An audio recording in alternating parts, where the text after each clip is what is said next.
বাংলাদেশ একবার ব্রাজিলকে 7-0 গোলে হারিয়েছিল। আমার এই কথাটা যারা শুনছেন ঠিক এই মুহূর্তে অবিশ্বাস্য মনে হতে পারে, আমার কাছেও কথাটা আমি যখন প্রথম শুনেছি সেই কথাটা আমার কাছে অবিশ্বাস্য মনে হয়েছে। এবং সেই ঘটনাটা ঘটেছে 1990 সালে, সেটা আমাদের অনেকের জন্মেরই আগে। কখন কিভাবে এই ঘটনা ঘটেছে সেই ব্যাপারটা আমরা জানার চেষ্টা করব।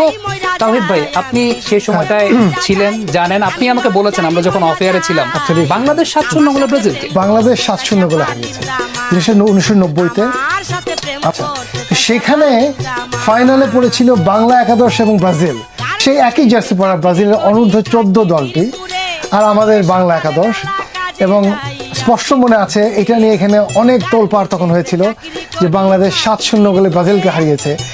এবং সেখানে বাংলাদেশ 7-0 গোলে জেতার পরে যখন তারা চ্যাম্পিয়ন হলো, তখন আমাদের দেশে খুব আলোচনা হলো যে বাংলাদেশ এখন হয়তো আর কয়েক বছরের মধ্যে বিশ্বকাপ খেলতে পারবে। তো এই হচ্ছে কি ইতিহাসটা। এবং এটা কিন্তু আপনি কেউ যদি খুঁজতে চায় সে যদি গুগলে যায় গথিয়া কাপ, ডানা কাপ 1990 এই যদি খুঁজে, তাহলে ঠিকই বের করে ফেলবে যে ওখানে বাংলা একাদশের নাম আছে চ্যাম্পিয়ন।